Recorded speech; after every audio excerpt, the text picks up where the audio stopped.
Uh, Good afternoon. Welcome to the Clayton Online Show. I have a very interesting guest that with me tonight, and I really want you to sit back and observe and listen what this young man say. His name is Dr. Thomas. And Dr. Thomas, can you hear me real well? I hear you clear. Okay, look, tell us a little bit about your background, where you went to school and stuff. Well, before I talk about my undergraduate experience, I went to a technical high school where I learned What school was that? Polytech High School in Okay. Delaware. I learned a trade. My trade was medical assisting. So back then, I had aspirations to go into the medical field, to be a surgeon, do surgery on the heart and lungs, thoracic surgeon. Hmm. Uh, but I would say during my junior year, um, I didn't want to be a surgeon no more. I wanted to learn how pharmaceutical drugs are made because that's when I learned about the condition of my aunt and her daughter, my cousin, that had a breast cancer. They're diagnosed with breast cancer. So that Hmm. changed my mindset and saying, you know what? I wonder how, you know, who makes these cancer drugs? How are they made? So during my junior year of high school, that's when I made the decision. I want to go into chemistry or biochemistry because during my high school career, I had a good understanding of biology. Didn't have that great grasp on chemistry yet at that point in time. Well, So JT, I'm gonna tell you, I got to be very open with you, man. Not everybody jump on chemistry now. You that's true. just had to stick with basic math and multiplication, but stepping up to being that type of requires a lot of knowledge and skill. It does, and it requires a lot of perseverance. It can be intimidating for a lot of folks, when they say, "Oh, you're taking pre-calculus, you're looking at calculus." That's of course when people hear that they get, the jitters, and they get, don't do that. That's hard. You're gonna suffer, But if you just take it one step at a time, and during my high school career, I wasn't the greatest in pre-calculus. For instance, I had an 87 that may be considered good for some people, but for me, that's not my standard. So I was going to office hours. I was going before school started at 8 a.m. I was meeting the teacher at 7 o'clock saying, what am I doing wrong? What can I do better to get a higher grade? That's just one example of, I wasn't the best and everything, but I'm the kind of person I sit back and see if things aren't going the way, I try to evaluate the situation, come up with a plan. How can I approach it this way? How can I approach it that way? So that's how, that one math course in high school, uh, I went ahead and accomplished a good grade in that one. I don't But mean to offend you when you said that you got an 87. Man, you offended me when I get just enough to pass going to high school, and you talking about you was upset with an 87. I was Okay, that a high standard for myself. The way I was raised in my family, the upbringing, yeah, you that's know, it. high expectations. Do the best you can, but also be an expert in whatever you do it to the best of your ability. And I knew for me, 87 wasn't going to cut. That's not hitting the mark I wanted to hit. I was a straight A student, so Yeah, that's why. I like that perseverance. And what who was your biggest inspiration of going through this? Who inspired you to move? The most, well, I'll say my parents, both my parents, just them being in the military and then seeing how they conducted themselves and carried themselves. That was pretty much the guiding light when I was going through my educational journey. So I always looked up to them. And, they instilled those values in me. So those they're my inspiration. They still are. So Now, what type of barriers that you had to go through? People's perception of you was not your reality; it was their reality. right. And how did you overcome some of those negative things about what you can't and can't do? Yeah, so I mean, the barriers I faced, like starting in high school, I had for one instance, one example, I gave a presentation. Mind you, I'm a straight A student. Teacher gave me a 99 out of 100. So naturally, I go to her and say, "What was that 1% I missed?" She's like, "Oh, because of the way you talk. You said brother, like BRODDER." She was writing the words down like I'm using some kind of vernacular that's, like this is like nitpicking. Or I had a guidance counselor in high school say, why you want to, do that? They don't tell you all the opportunities are available to you. But that's like small, speed bumps. I didn't experience the major barriers until I got into college. Mhm. I went to, the University of Delaware, and I was, undergoing studies in chemistry. I went from a straight A student to being an average student because Wow. the way I was prepared, my high school was one of the top high schools in the state. But when I went to that college and was a major, a student, a chemistry major, that's when I noticed, hey, the students coming from out of state had a much better education than I did. So I had to step my game up, study more, go to more office hours, and that was one barrier right there off the bat. Was I'm thinking I'm top student and I'm average here, so I got to get up to speed. And so that was one barrier. Another barrier in my undergraduate experience was when I'm nearing the end of that experience, I'm trying to see what I want to do after I graduate with my Bachelor of Science in biochemistry. And I had a professor who I worked in his lab, and it came time to ask for a letter of recommendation when you're applying to these graduate schools. And he told me this in his office that I can't write a recommendation for you for the University of Delaware, but I'm happy to write one for you for these other schools, some of them being Ivy League institutions. Naturally, I was wondering. Basically, he was picking the schools that he felt that you was capable. Right, he was capable, but the barrier that came up that reared its ugly head was he was saying, your grades are average, this is why I can't recommend you for the University of Delaware. Mind you, I'm currently going there, so I was already wondering and confused. How can you not recommend me for the same institution I'm currently attending, but not for Ivy League? Then he gets cut to the chase. He's like, well, there's not a lot of African Americans that get a Bachelor of Science in biochemistry. Want to just be content, get a job. Just maybe you can come back for night classes and maybe we'll consider you for a master's. Oh. And I said, no, I don't want that. So then he asked me this question. He's like, why do you want to pursue a PhD? Because I told him that was one of my goals. I said, my standard is I want to achieve the highest degree in my field. I want to learn as much as I can. I'm that kind of person. I'm like a sponge. I want to soak up as much knowledge as possible so I can have the greatest impact on society in a positive way, of course. And this answer might not have been to his liking, because then he asked me a question. He's like, why aren't there a lot of blacks in STEM? And then I'm, maintaining my composure. I'm fuming because I'm like, I don't know why this is coming across. Like, I was thought it was gonna be a simple, hey, I write this letter, but here I am trying to defend the African American community of why we are competent enough to achieve a PhD in the field of biochemistry. So that was one barrier right there, is trying to, and that's a professor whose lab I worked in for a year. So he knew my, work. He knew my work ethic. He knew, what I could produce, and it was a good quality. So that was one barrier. It's like, man, I worked in this guy's lab for a year, and he's still giving me, running me through the ringer, trying to, hey, why do you want to do this? Just settle down, be content. You made it this far, that's good, And I was like, that's not enough, So JT, if I could intervene with you, what percentage of those was white and what percentage of black that was in that class?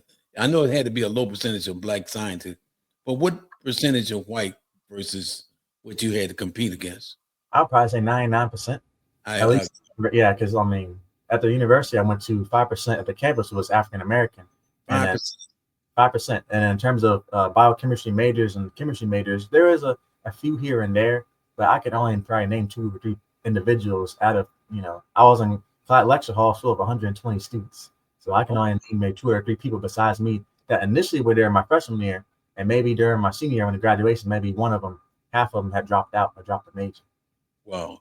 You think because somewhere along the line that the professors told them, say, look, this is going to be a hard course and it's going to require above and beyond the kind of work. And sometimes just words discourage people and make them feel like you're not capable of doing nothing.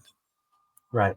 Well, it could have been that. I don't know all the factors that played into the decision making. Some people just, they didn't know, they were good in chemistry and they just had other interests that came along.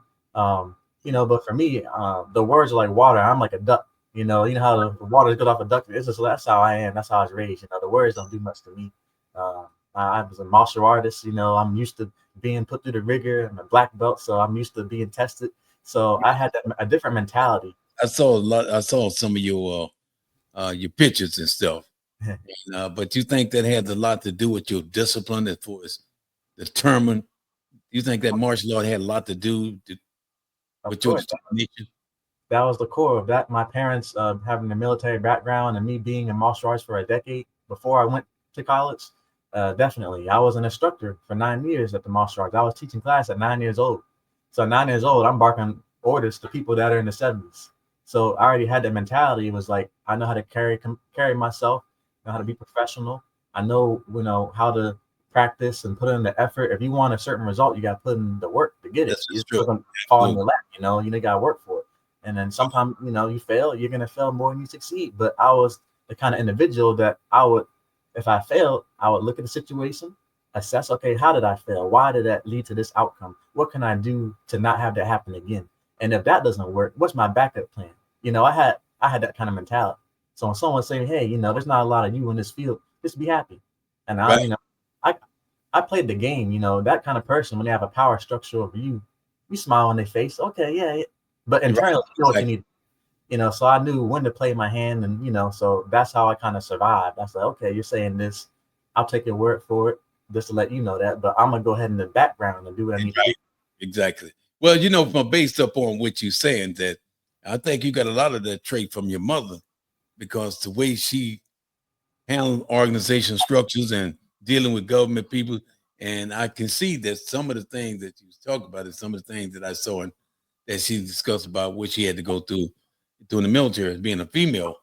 But again, I'm talking about you as a black scientist, and which is far and a very few. And just like you said earlier, most people get intimidated. Even me. Thank God, man. I just statistic. Thank God I made a C plus. And just math, unless you got a heart for it, it's just like it's a step by step process. And you took the time to say, no, it's hard for you, but it might be easier for me. Exactly. That's the kind of stuff that they're telling me, that determination. Nobody can tell you what you can't do. Right, exactly. And I agree with you wholeheartedly. And just to go off, piggyback off your point about statistics. I was a student in high school, mind you. I went to the college freshman year. I got a C minus in pre-calculus. I got a C minus. I had just received a B in pre-calculus in high school. So what I Right. did was during the summer, I went to community college. I was looking at Khan Academy, and I took calculus. I got an A in calculus for scientists and engineers. So one can say, how do you get a C minus in pre-calculus?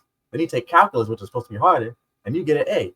Now the location that changed. I went to the community college in the summer. They had better instruction, lower Right. ratio of student to instructor. Than the professor actually wanted to be a professor at my home college, University of Delaware.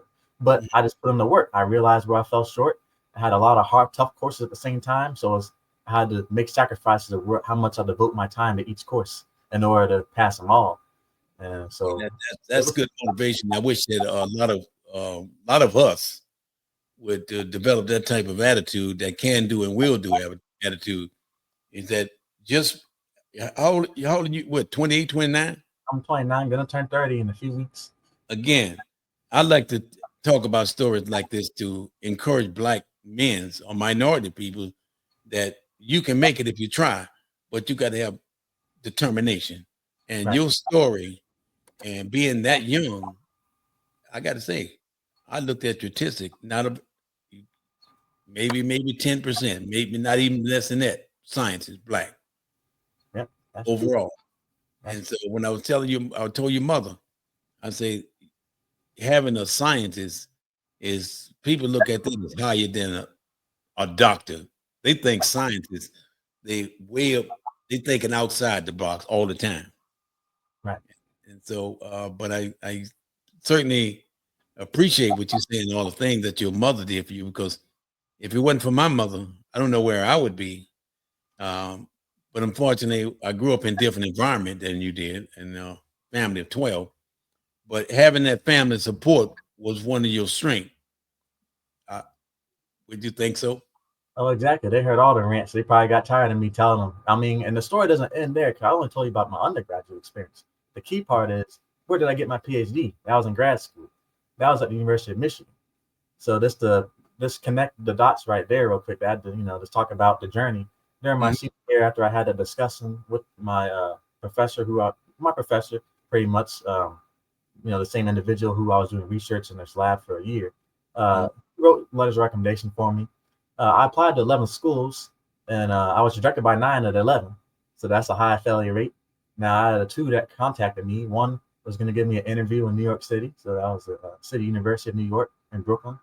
And then, but my number one choice, University of Michigan, the program director reached out to me via email and then scheduled a time for me to talk with her via a telephone. And then during that conversation, that's when she said, you know what? I saw your transcript. My GPA was below 3.0. My GPA was 2.8. So I had a low GPA, Mhm. but I had the research experience. So that was one thing that was being overlooked. So she saw what I did in the lab. She saw how my grades had improved from when I started and I stayed in the major, you know, then she said I had grit. So she gave me a chance. Then when I went to Michigan, my GPA went to a 3.9 in the Wow. master's program. So at Michigan, I was in the same course with the PhD students. It was the last year they did that, and I was part of that reason, because what happened was the master's students from my group had a higher GPA than the PhD students. We were in the same exact class, the same room at the same time. I had a 3.9, and then I did 1 year master's, got into the PhD program. 6 of us applied, 2 of us got in, including myself. And then, from there, it was the research flow, everything. I understood all the concepts. So all the, hurdles I had at, my undergrad experience, the master's program actually helped me kind of connect the dots with the theoretical things, with actually concepts for going into and applying it in a real life setting in the laboratory. A PhD setting, that was like smooth sailing for me until I got to the point where I finally chose a lab I wanted to join in. But here's where the major barrier was.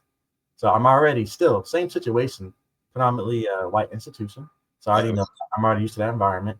So I'm used to being the only Black person in the room. But now the demographic shifted a little bit. Now it's more international, more foreign. Yeah.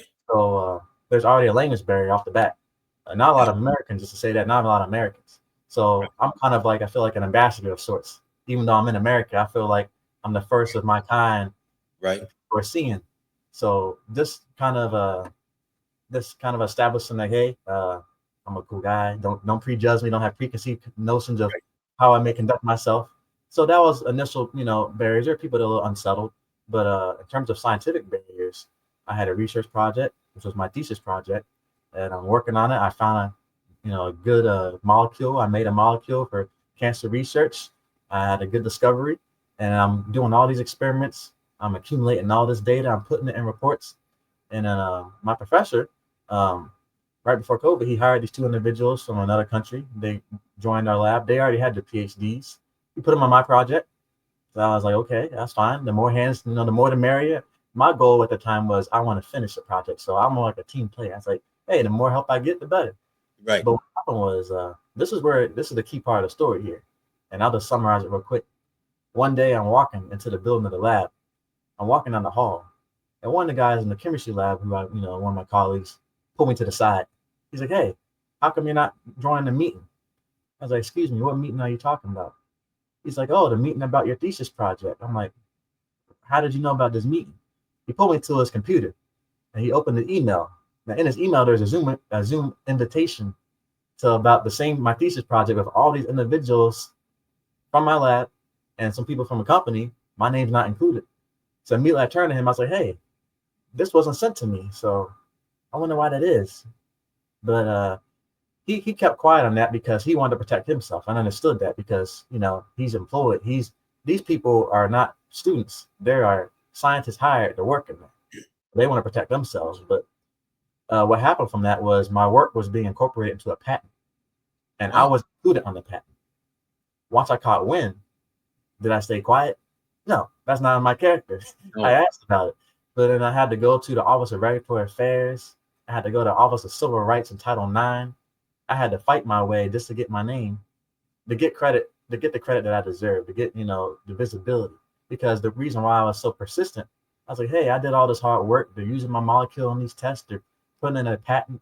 They might get royalties from this patent. Right. I included because I purposely named my work by my initials, JET. Good. So one of the molecules in there said JET 105. Everything else was whatever name you can think of, but the one thing that was persistent in that patent said JET 105. And I was over here talking to lawyers in Chicago, the patent lawyers through the university, arguing why I should be included because my initials are on the compound or in there.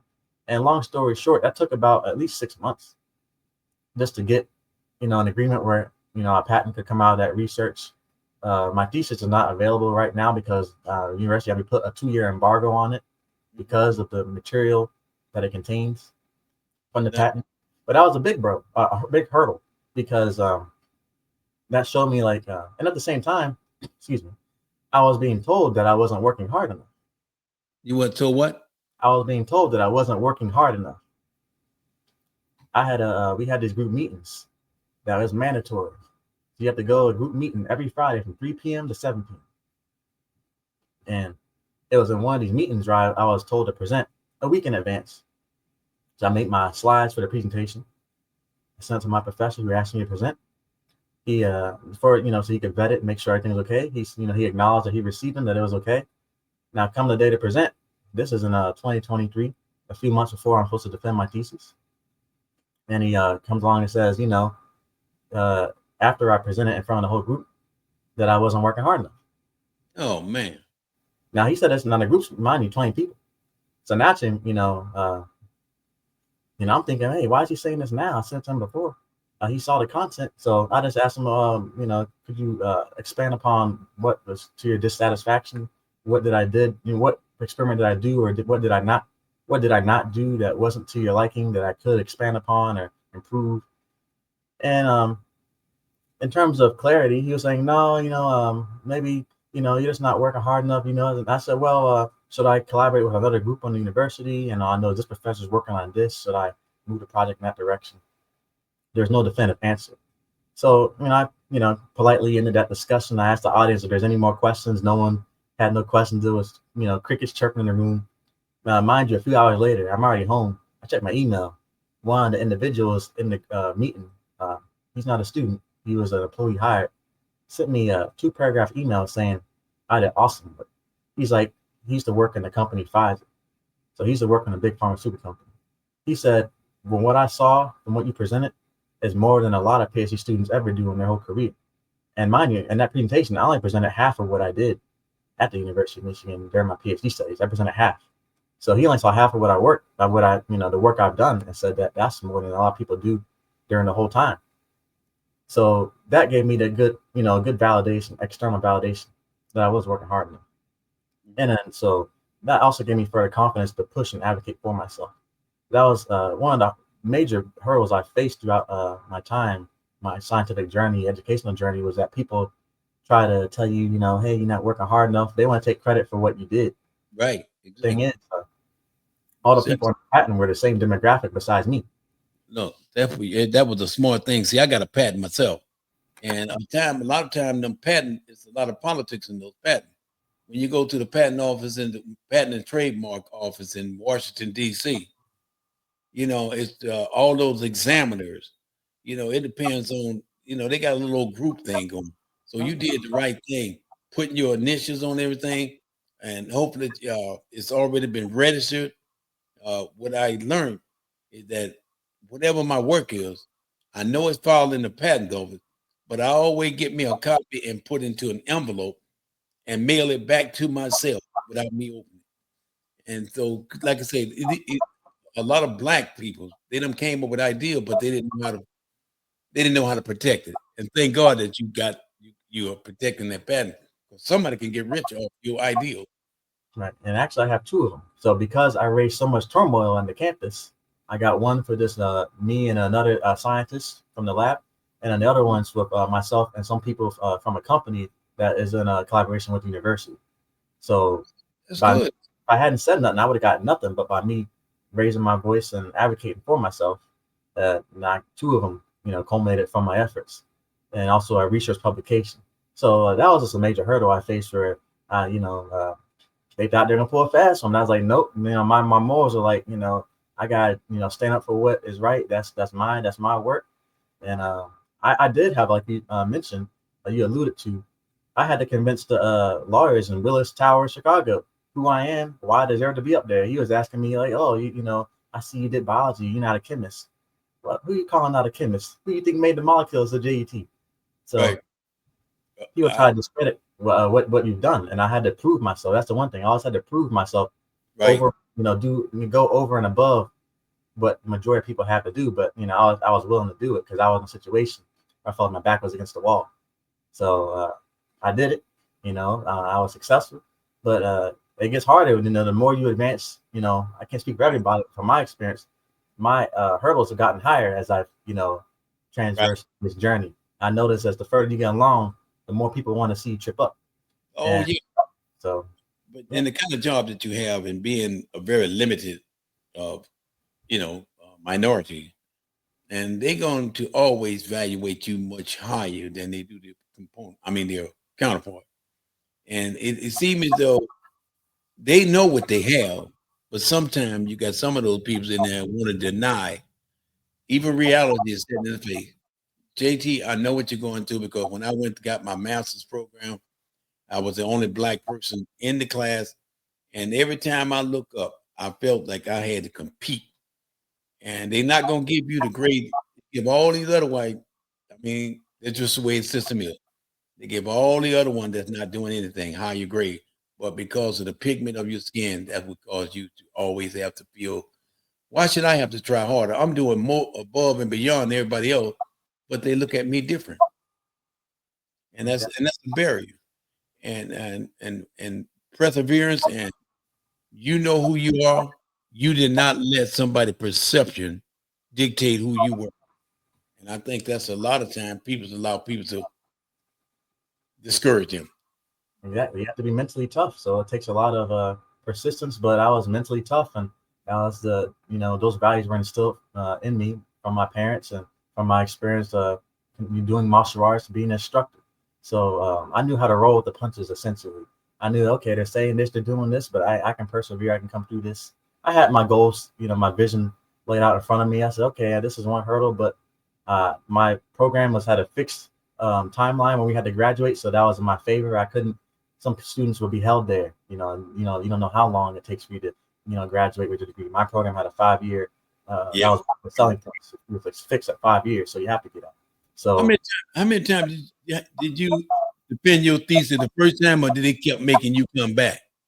only one time. I only had to do it one time. Okay, yeah, because I mine one time, but a lot of my buddies that graduated the masters, they always found some critique. You got to do it over because it doesn't make sense. And Well, so, the document they had me. I did go through like a revision period. I had to make revisions twice. okay. Well, I wrote my thesis. I don't know if Sheila told you, but I wrote my thesis in ninth on the risk factors associated with heart disease. And so I wrote this and got high marks on it, got a book out of it. And after these many years, I've been looking at that book since 1991. I pick it up, I decide that I revise it, and it's being published. I just got the copy to get my final review on it. But I did some extensive research on, and broke it down to minority, white, black, Chinese, and all these factors. And I'm quite sure, being a scientist, this is nothing new to you, that cultural DNA, you got to do some extensive research on why things doesn't happen. Exactly. You having that knowledge, JT, hey, I salute you 100%, because it wasn't given to you. Science don't be given to a minority person. You got to work above and beyond what is expected. Right. I used to tell some people, I said, they're not gonna put it in your hand. You gotta grab it out the mud. So Right. as you gotta be Right. willing, a little dirty to get it. But if you're willing to get it, then you already have that ambition. But I congratulate you on your accomplishment. That's extraordinary. So I salute you on that. But yeah, exactly. I agree with you wholeheartedly. It's one thing I learned from the military. You have to have a willing mind to succeed. You got to be having that determination. I'm like you. Don't tell me what I can't do. You can't do it, but don't set limits on me, because I went through a lot of trials and tribulations in the military. I worked for NASA for 10 years. And but when I worked for NASA, you in Washington? Yes, currently outside. I worked out the Gardner Space Station in Washington. I don't know if you know where that at, Gardner Space Station. It's in Upper Belt, Washington. Okay. But I tell you, working in that job, it was a challenge job. But you know what? I got it because I know how to speak up. Mm-hmm. I know how. Sometimes it's not always the loudest. What they say, it's not always the loudest bucket that makes the most noise. Right. I am consistent just like you. And again, I think personally, JT, you would be an inspiration to a lot of black scientists and black people that are trying to achieve, because we get cut off at the kneecap. Mm-hmm. And which means that's where it stops at. And you did not allow those barriers to get in your way. And this is the kind of interview like I like to have with people like you, because it inspires and encourages, and it's telling me a lot about you as an individual. And working in the government now, do you still feel that those barriers are still there? I mean, some of them. I mean, I don't want to Yeah, put yeah. I feel like there's always gonna be barriers. right, Now I'm in the workforce. It's a different culture. right. But yeah, I've seen some in terms of promotional capabilities. Mhm. But I'm still early in my career, but Yeah, I've seen enough situations I can kind of recognize certain things. And what I've seen so far from my journey is that, okay, so in order to be promoted, you kind of do, I've learned that the people who are quiet, the less you speak it, the less you say, probably is better in that environment because they want somebody to conform. You have to the status quo. So if you're, the person walking the opposite way, that's not going to be welcome. So it's kind of right. it might go for corporate America too, but Well, sometimes you got to tiptoe, and right, you got to be careful about who you talk to. right, By being a minority person, you got all the whatever scientists butter up to you and act like they're on your side. But sometimes they're gathering information, oh and yeah, that's why I tell everybody: be careful who you talk to, because that exactly. person you're trying to trust, that could be your enemy, especially by being a minority. I was always an individual where in a school, sometimes the teacher, I think my mom can also corroborate this. I think in elementary school, the teacher thought I had a learning disability because I was so Yes, you quiet. told Yeah, she's like, oh, he wrote a note or something like that. Like he might have to go to this kind of course or class or level because I don't know. I'm the kind of person I'll sit in the room and I'll be quiet. I just observe everything going on around. me. And when I need to speak, people listen because I don't speak that often. So they say, oh, he's talking, so he must have something important to say. But I like to observe the environment first. And then Exactly. it's still, even then, you gotta be careful who you talk to, what information you relay, because you never know what their motivation is. Why are they jealous of you and they just want to get something on you and use it against you? Now, I haven't had that happen to me. Hopefully, nothing, not in the future. Hopefully, it won't happen. But I haven't encountered that. But in terms of the barriers and the things like that, yeah, I see it. And but you just have to know where you're at and know how to tread, know how to walk. Right. Even And miles. the first thing, if you walk up to the average person, minority person, what do? I'm a scientist. What? That's their reaction Yeah, because they look at it with me. Man, you got to have brains. Well, you do have to have brain, but you have to develop those kind of brain. right. And like I said, that scares a lot of people. And if even people you work with, hey, I'm a scientist. What? It's almost so like the lights come on. hmm And when Sheila told me that her son was a scientist, I said, "Man, that's a bright light because it don't have a lot of us that would achieve that goal. Because when you say in chemistry and all this, your calculus, that's where you done lost a lot of us at. Sad because if people really knew the history of scientists in this country, there's a lot of black scientists. Yeah, exactly, So, but exactly. and there's more back then than now. Yep. Patents. Even the traffic light was invented by a black man. So, the refrigerator, the technology for that. So, there's a lot of engineering and scientific professionals that were African American.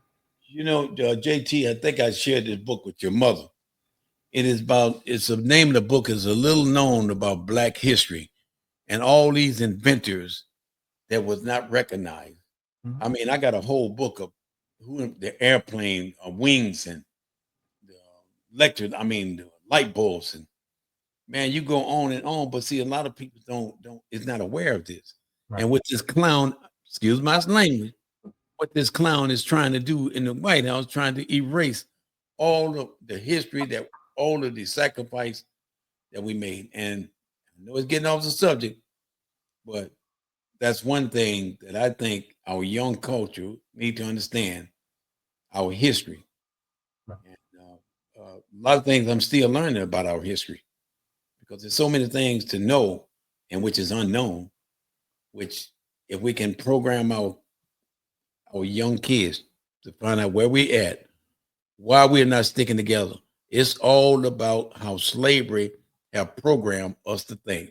JT, not everybody gonna love you because of who you are and what your positions are.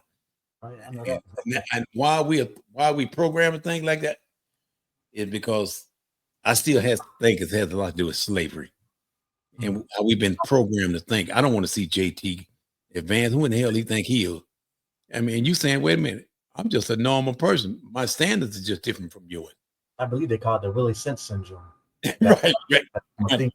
But yeah, I mean, even to your point just there, when I was even in college, I had individuals, the other demographics, some foreigners that would say, "Oh, you're only here because you're black." It's kind of like I'm just I guess like the trophy, the trophy black or whatever they want to call it. But I used to tell them, like, hey, if that's the case, then I'm fine with it because I'm getting my degree. So I mean, if I'm here because I'm black, I'll be the blackest person you ever knew. But I mean, I'll take advantage of it. But I knew at the end of the day, I had the qualifications to be where I was at. But Mm. even to this day, individuals, they'll come up and they'll say, "Oh, you guys don't do science. You guys," and who's you guys? You guys are us, African Americans. But I tell them that, hey, a lot of these individuals won't be American citizens. They'll be people who came here from other countries studying That's, our constitutions. that's true. So you don't know the history of this country. You don't know what you're talking about. You got to understand the history. And then once you understand that, then Intro to scientists. You ever thought about doing an online course on, or there is no online course that you can take on how to become a scientist? it depends. I mean, that's so broad. You have to actually narrow it down. I mean, Okay, I got as you right. Narrow down what part of, yeah. biology, chemistry, whatever, what have you. I'm more of a chemist. I can teach some biology to an extent, but my training is in chemistry, so that would probably be the course. If I was gonna teach, or be a professor, it would be in that discipline. JT, I got a chart about all these COs and H2Os and CD and all this kind of stuff. And then you say, well, how did they come up with it? If you understand chemistry, then you understand how they work.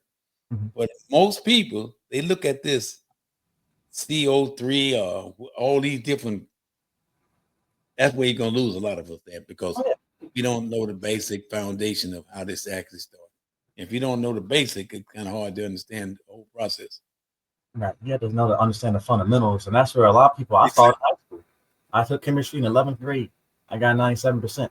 But a lot of people say, "Oh, chemistry," because what they see, it has a bad stigma because I guess that's also the fault of scientists. We haven't been the best communicators of communicating the value of the science. Like, Mhm. hey, you think it's hard, but the teachers have to make it fun and more relatable to the students. A lot of times, the teachers I had would be a little dry and cut, and I kind of had to find external motivation to find interest in some things, but I had that fire and that passion to do it.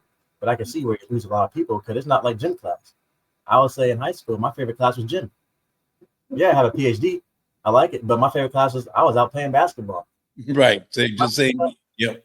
So because I was more athletic, I was before I liked science, I was a martial artist. But I can see where you lose a lot of individuals when it gets to looking at the periodic table of elements. Remember, That's the name. I couldn't think of it. yeah, That's it. Periodic table. Yeah, yeah. But but man, if they can relate to something they see every day, they say, "Hey, you do this. You know how chemistry relates to that."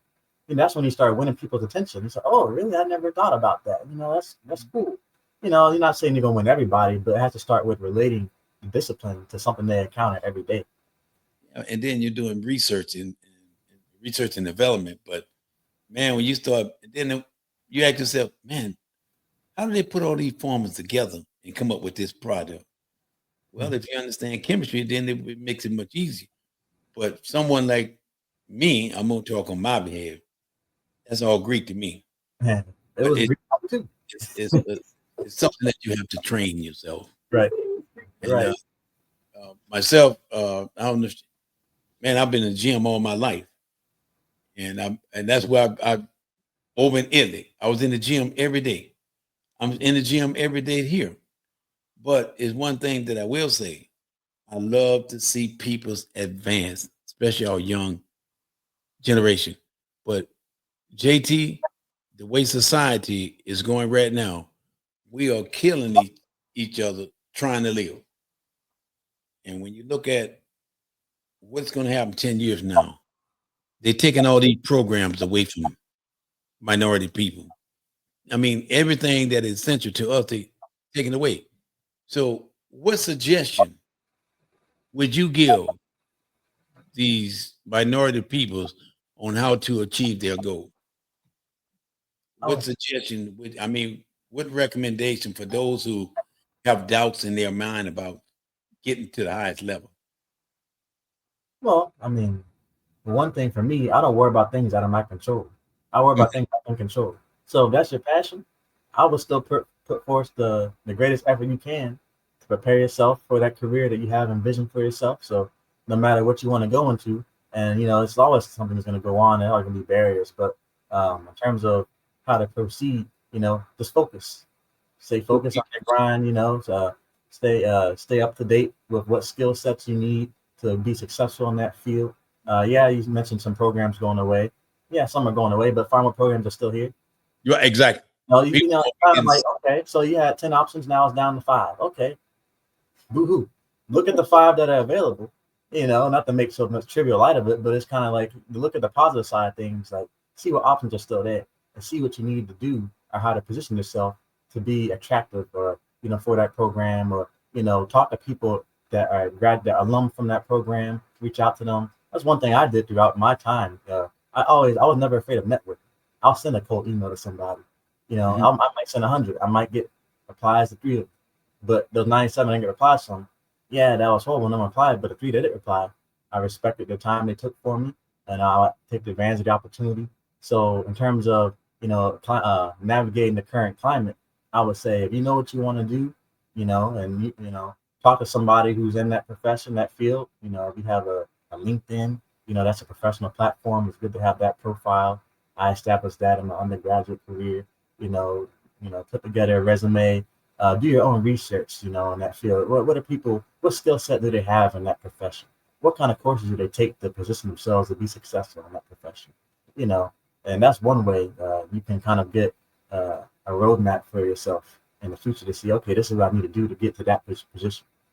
Well, doctor, I mean, I hope you don't mind me calling you doctor. But That's anyway, fine. doctor, let me ask you this here. You think it's best to do a self assessment of who you are before you commit yourself? Because if you don't do assessment self and be honest about yourself, I don't think you can succeed and be honest with yourself. When I do Well, evaluation of myself, I look at my strength and my weakness with my good and bad point.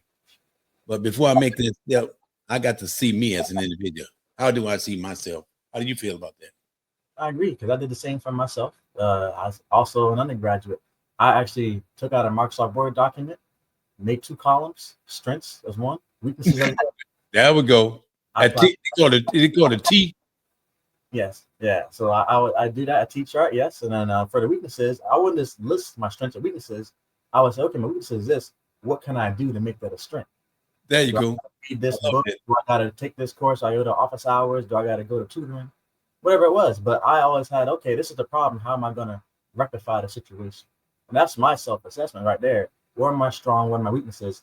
But also, in addition to that, I would say by having these strengths, where can I go with that? What are my options after that? Okay, say I have to convert all my weaknesses to my strengths. What am I going to do with that? You know, so then I would lay out, okay, these are the possible avenues and paths I could go down. Okay. So now I identified that.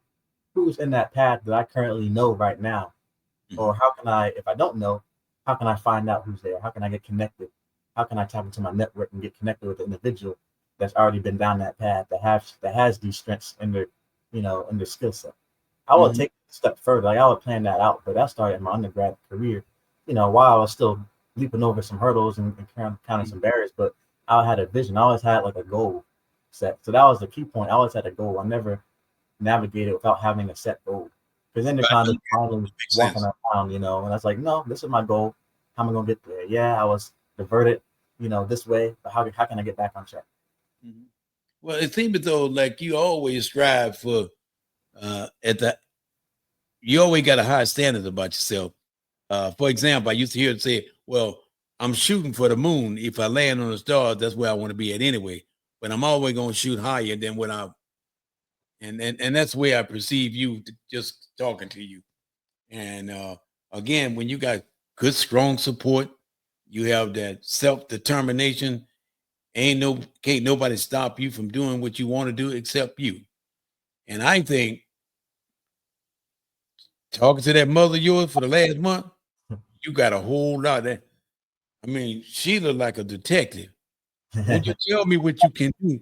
Tell me how you're gonna do it. Exactly. Yeah. So again, when you have an inspiring family, and she always talked about your dad, how he supported you, how he went to your all your meetings. I mean, she talked so highly about your sisters and brothers, especially about your karate, how your dad supported you, how you can't act for a better son or daughter that when their parents can say, "This is my son, daughter. Look what they accomplished." Sheila, I told Sheila, you is a main P. You is Sheila, main P. She said, "Hey, JT better." He called me every morning. "Hey, JT, I don't care how the situation is. You don't have to tell me. I know you and your mother got a special relationship. And for you to come and see her, you made her day." And so again, your accomplishment, I salute you. And I certainly wish that you and I can do more interviews and to inspire. But next time I'd like to um, advertising that we're going to have you, we're going to do it live. If they got any questions, they can come in. And we're limited to, 30 minutes, 40 minutes. But I think my personal feeling, Mhm. we need more people like you to be able to talk on podcasts and inspire a lot of the young blacks. And, Exactly. and by you being 28, 29 years old, look, and I tell your mom is educated, she's smart. When you got that kind of stuff to offer, hey, don't keep it to yourself, share it. Share it. Yeah. What you sharing with me, that's a journey that you took. And you completed that journey, because most people, they start a journey, but they don't complete it. They just give up. Mhm. And whereas I see you as determined, Well, I know who I am. This is what I'm going to do, and this is the result. You understood the cause and the effect right. of everything, and so I salute you. Well, thank you. Thank you so much for inviting me to the Come platform. on, some other time. I'm going to be me and my buddy Derek. We're going to be doing some interview on the Catch the Promise, and so when this time is good for everybody. Okay. And so I'm gonna close out. Is anything else you want to share with the? Because I'm recording it, but I'm gonna publish it later on. Well, I'll just say thank you so much for inviting me to the platform and allowing me to share my experiences and perspective. Thoroughly enjoyed the conversation. Look forward to more uh, interviews. And that's all I have to say for now. Just thank you so much. Okay, it's been a pleasure, well as a privilege, me interviewing you also. But I want all my supporters out there to please tune in to a lot more of these type of discussion, because this is what we need in order to improve our quality of life throughout the minority generation. So please tune in. If you have any comments, please just add them into the bottom of the section.